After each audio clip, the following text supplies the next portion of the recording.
उत्तर प्रदेश के पूर्व मुख्यमंत्री और 2 राज्यों के राज्यपाल रहे भारतीय जनता पार्टी के वरिष्ठ नेता बाबूजी कल्याण सिंह अब इस दुनिया में नहीं रहे।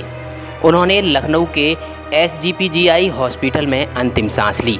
उनके निधन से देश भर के राजनेता शोक में डूबे हुए हैं।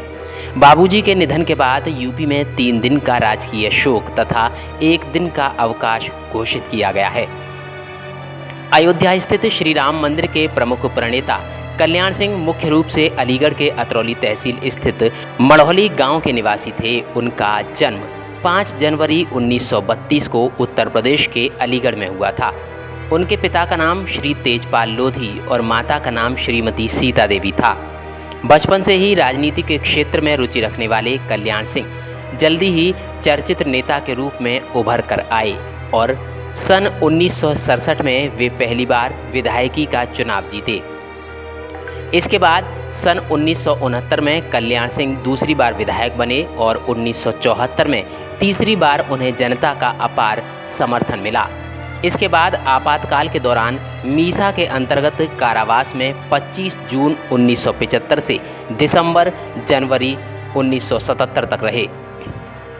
कल्याण सिंह 1977 में चौथी बार पुनः विधायकी का चुनाव जीते और स्वास्थ्य एवं परिवार कल्याण मंत्री रहे।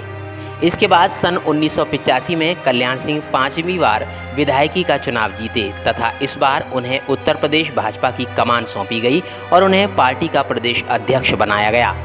सन 1989 में कल्याण सिंह 6वीं बार विधायकी का चुनाव जीते और इस बार उन्हें विधायक दल भारतीय जनता पार्टी का नेता बनाया गया।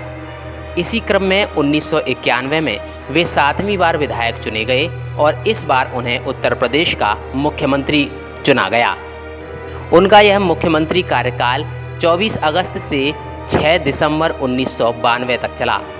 6 दिसंबर 1992 को अयोध्या में विवादित ढांचा गिराए जाने और उसके बाद कारसेवकों पर फायरिंग न करने के निर्णय के चलते उन्होंने राम मंदिर को प्राथमिकता दी और मुख्यमंत्री जैसी बड़ी कुर्सी को त्याग दिया। 1993 में कल्याण सिंह 8वीं बार विधायक चुने गए और फिर से विधायक दल के नेता बने। 1996 में वे 9वीं बार विधायक चुने गए तथा भाजपा के राष्ट्रीय उपाध्यक्ष बनाए गए। इसके साथ ही विधायक दल के नेता और उत्तर प्रदेश के मुख्यमंत्री की कमान भी उन्हीं के हाथों में रही। मुख्यमंत्री के रूप में काम करने के बाद कल्याण सिंह का भाजपा में कुछ मनमुटाव हुआ, जिसके चलते उन्होंने सन 2000 में राष्ट्रीय क्रांति पार्टी का गठन किया और पार्टी के राष्ट्रीय अध्यक्ष बने।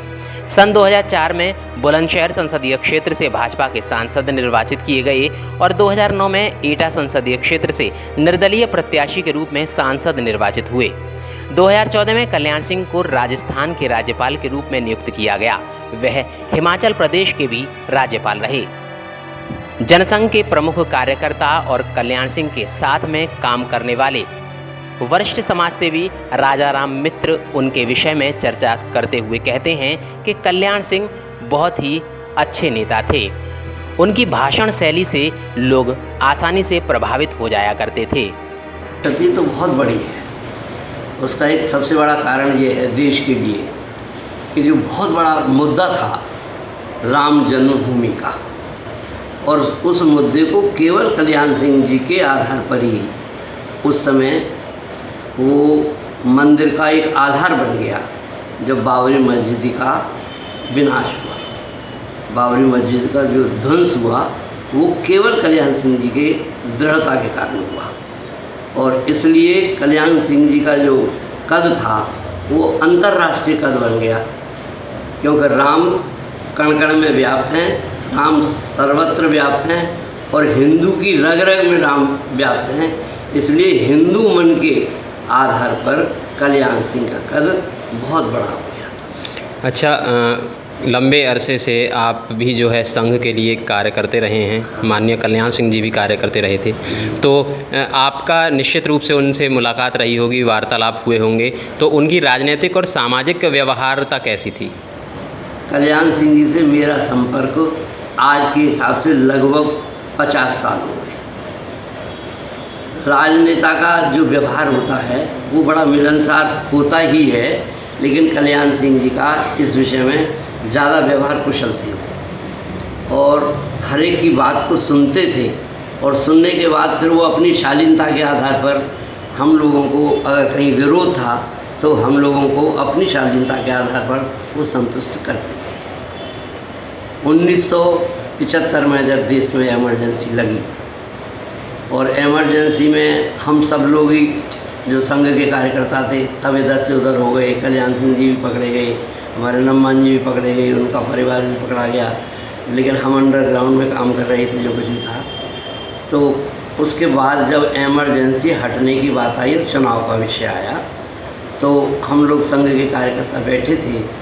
तो उस समय ये आया था कि भाई अलीगढ़ से किसको लोकसभा का चुनाव लड़ाया जाए। उस समय अलीगढ़ ज़िले में एक सीट ये थी और एक हाथरस के नाम से थी सीट। अतरौली अलीगढ़ में ही आता था।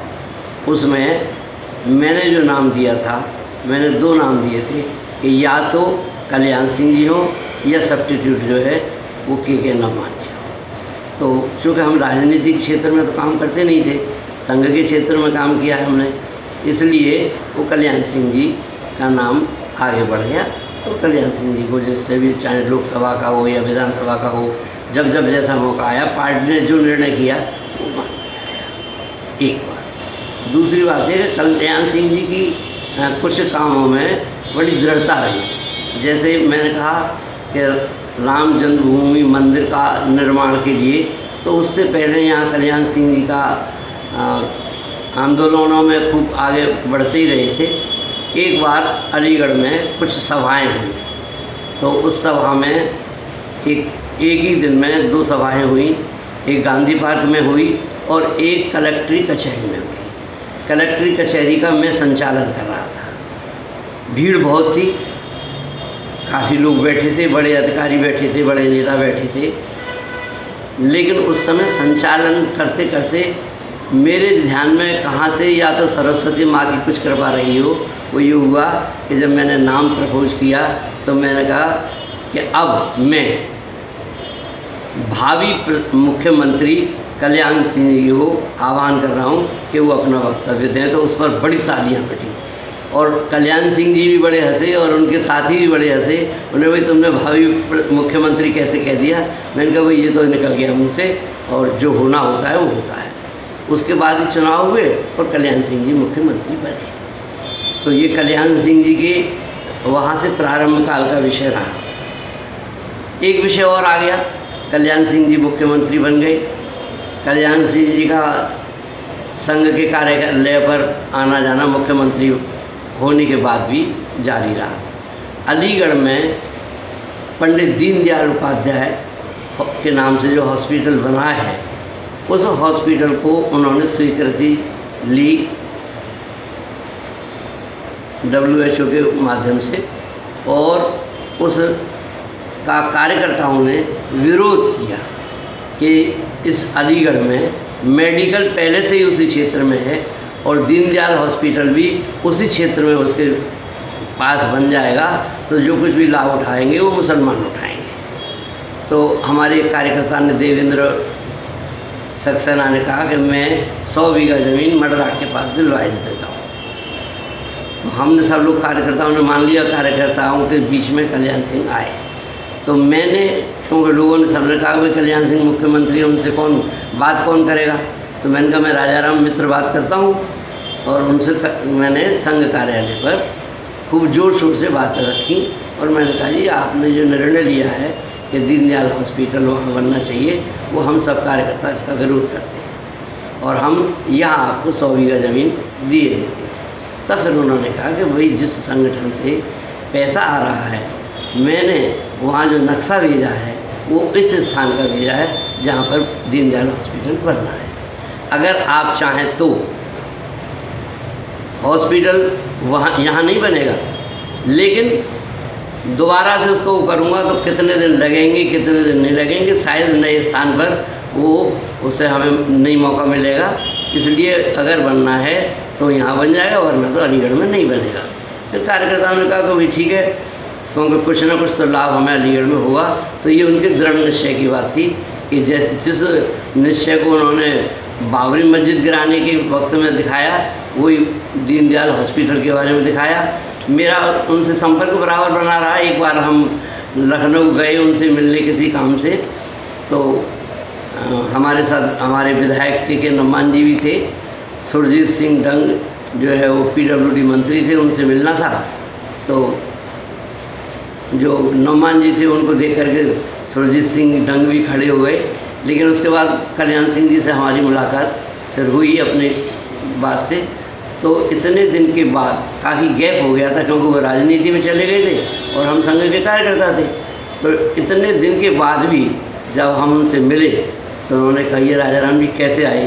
तो हमको भी अचंभा हुआ कि एक मुख्यमंत्री एक साधारण कार्यकर्ता को नाम लेकर के याद कर रहा है, ये बहुत बड़ी विशेषता है। तो उनकी स्मरण शक्ति जो थी वो भी बहुत अच्छी थी और बाकी दृढ़ता तो थी और उसी के आधार पर उन्होंने अपना क्षेत्र बनाया। जहाँ से खड़े हुए वहाँ से एक बार सबसे पहली बार हारने के बाद वो हमेशा से विधायक और लोकसभा का सांसद का सब सीट जीतते रहे। कल्याण सिंह जी अपने आप में बहुत स्ट्रॉन्ग रहे, बहुत पावरफुल रहे और बड़ी उनकी जो एक तरह से बात रखने की शैली के विषय में जहाँ तक भाषण शैली थी, मैं ऐसा मानता हूँ कि अटल बिहारी वाजपेयी के बाद उस समय कल्याण सिंह जी की जो शैली थी वो बहुत अच्छी थी। बड़े चुटीले और चुटकुलेबाजी के साथ उनका भाषण होता था, ये उनकी विशेषता थी। अच्छा बाबूजी, अब चूँकि अब वो इस दुनिया में नहीं हैं, हम सभी को अकेला छोड़कर वो जा चुके हैं, तो ऐसी स्थिति में आप किस प्रकार से उनको अपनी श्रद्धांजलि देंगे? देखिए भाई, श्रद्धांजलि का विषय है कि जो मैंने उनकी विशेषता बताई है उन सारी विशेषताओं को तो नमन करना ही है। और कल्याण सिंह अपने क्षेत्र में बहुत प्रभावी कार्यकर्ता रहे, बहुत प्रभावी नेता रहे और ऐसे। लेकिन अब ईश्वर की जो कृपा है, क्योंकि अब 89 साल के वो हो गए, तो एक न एक दिन तो किसी को न किसी को जाना है। परंतु इससे देश को एक अच्छा व्यक्तित्व, एक सुदृढ़ व्यक्तित्व जो है देश ने खो दिया है और उसके लिए केवल हम विनम्र श्रद्धांजलि ही दे सकते हैं और इसके अलावा कुछ नहीं है। दुख सबको भारी है, लेकिन परमात्मा की जैसी कृपा है उसको हमें स्वीकार करना पड़ेगा। पूर्व मुख्यमंत्री कल्याण सिंह का अपने कार्यकर्ताओं से बेहद लगाव था। यही कारण था कि उत्तर प्रदेश में उन्होंने पार्टी की अच्छी साख बना रखी थी और जब उनका पार्टी में मनमुटाव हुआ तब पार्टी को इस बात का खामियाजा भी उठाना पड़ा। कल्याण सिंह अपने कार्यकर्ताओं के बेहद करीब थे। वह अक्सर अपने कार्यकर्ताओं की खुशियां और गम में शरीक होने के लिए जाया करते थे। अपने मुख्यमंत्री रहते हुए एक बार महानगर के गांधीनगर स्थित संघ कार्यकर्ता मुन्ना बाबू चश्मा वालों के यहाँ भी वे शोक प्रकट करने गए। उस वक्त मुन्ना बाबू के पुत्र का देहांत हुआ था। बाबूजी कल्याण सिंह मुन्ना बाबू चश्मा वालों से काफ़ी प्रेम मानते थे और उनके घर में हुए इस दुखद प्रकरण की खबर सुनते ही उनके घर पहुँचे।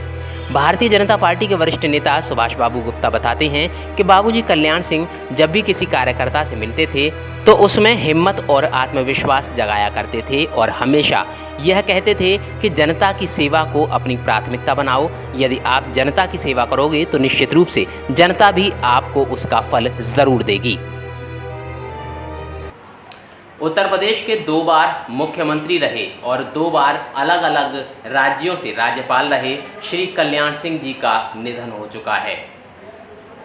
उनके निधन के बाद पूरे उत्तर प्रदेश ही नहीं बल्कि पूरे देश की राजनीति में इसे एक अपूरणीय क्षति माना जा रहा है। न उनके समर्थक बल्कि उनके विरोधी दल के नेता भी इसको एक बड़ी क्षति मान रहे हैं। हमारे साथ भारतीय जनता पार्टी के वरिष्ठ नेता सुभाष बाबू गुप्ता मौजूद हैं। आइए उनसे बातचीत करते हैं और जानते हैं श्री कल्याण सिंह जी के साथ बिताए हुए उनके लम्हे और उनके कुछ अनुभवों के बारे में।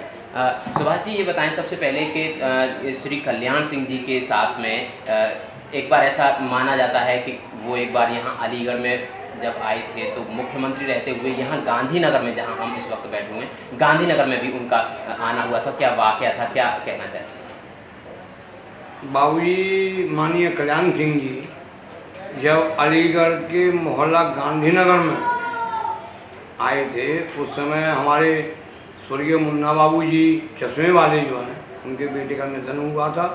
उस पर शोक संवेदना व्यक्त करने के लिए वो यहाँ पधारे थे। इसमें के मेरा भी एक सौभाग्य था कि उनसे मेरी उस समय मुलाकात हुई और काफ़ी अच्छे थे। उनके जाने से पूरा उत्तर प्रदेश क्या, पूरे केंद्र सरकार में और सारे उस भारत में एक त्राहिमाम मची हुई है, क्योंकि वो एक हिंदूवादी नेता और राम मंदिर के, श्री राम मंदिर के जनक थे वो अपना सपना उन्होंने लास्ट स्टेटमेंट दिया था एक सभा में, वो विभोर भी हुए थे, रोते हुए दर्शाए गए।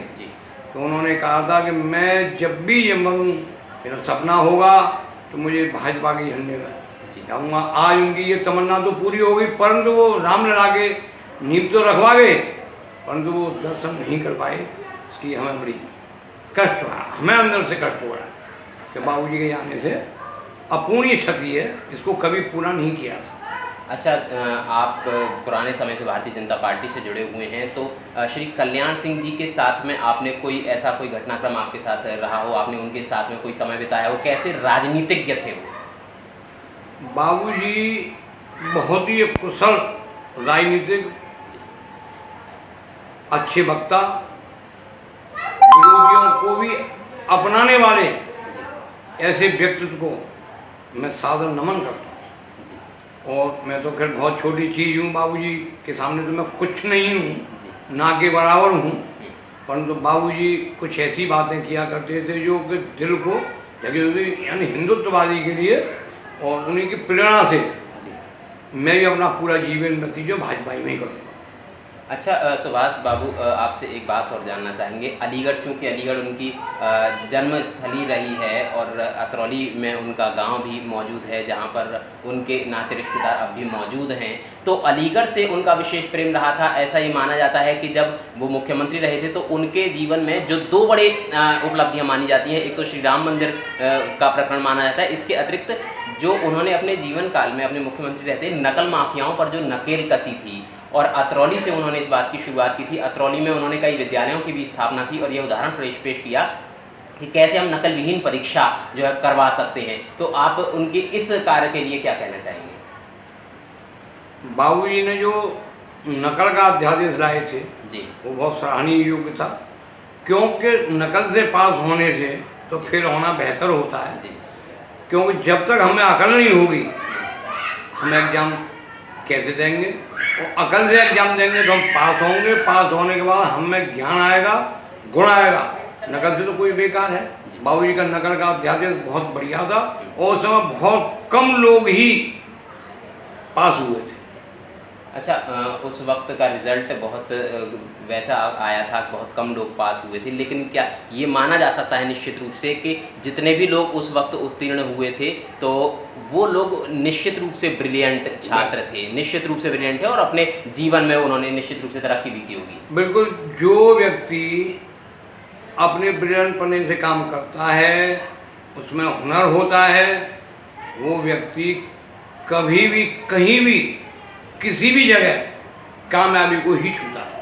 अच्छा नेताजी, एक प्रश्न और होगा आपसे। उत्तर प्रदेश में उनकी एक अलग पहचान मानी जाती है, बल्कि भारतीय जनता पार्टी की उत्तर प्रदेश में जो उन्होंने शाख मजबूत की थी, इस बात को भी माना जाता है, अस्वीकार नहीं किया जा सकता कि भारतीय जनता पार्टी की उत्तर प्रदेश में नींव उन्हीं के द्वारा मजबूत हुई थी। हालांकि बीच में वो रूठे भी थे पार्टी से, वापस पार्टी का उन्होंने दामन थामा।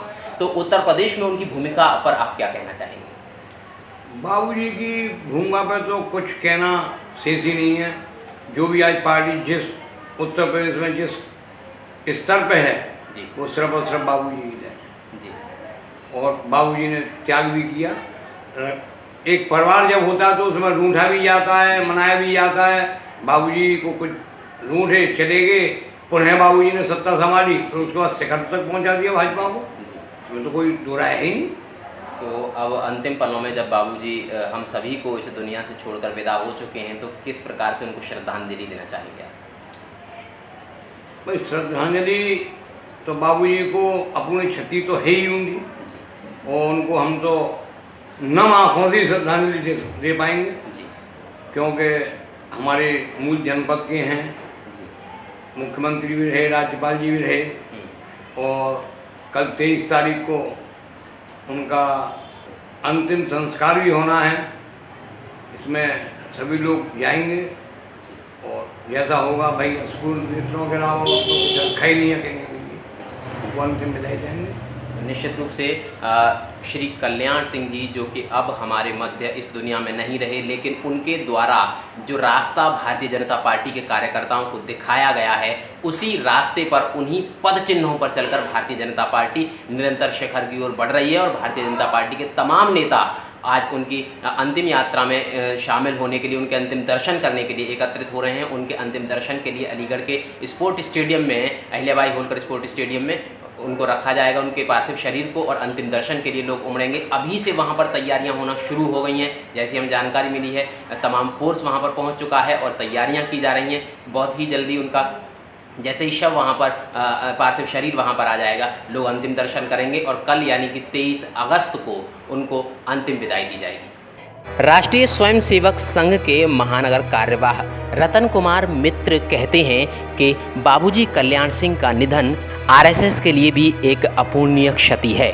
एक आरएसएस कार्यकर्ता के रूप में उन्होंने बेहतरीन कार्य किए थे और उनके कार्यों से सभी को प्रेरणा लेनी चाहिए। उन्होंने कहा कि बाबूजी कल्याण सिंह ने सदैव ही लोगों को प्रेरित किया और समाज सेवा को अपनी प्राथमिकता दी। उन्होंने बाबूजी कल्याण सिंह को अपनी विनम्र श्रद्धांजलि देते हुए कहा कि कल्याण सिंह जी हम सभी के हृदय में सदैव जीवित रहेंगे। आदरणीय बाबूजी श्री कल्याण सिंह जी अपने इस राष्ट्रीय स्वयंसेवक संघ के बहुत वरिष्ठ कार्यकर्ता थे।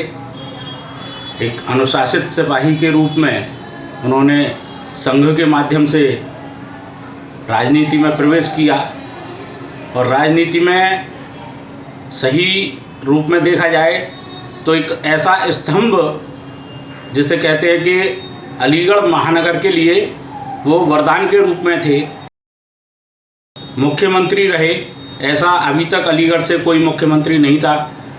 2 राज्यों के, राजस्थान और हिमाचल प्रदेश के राज्यपाल भी रहे।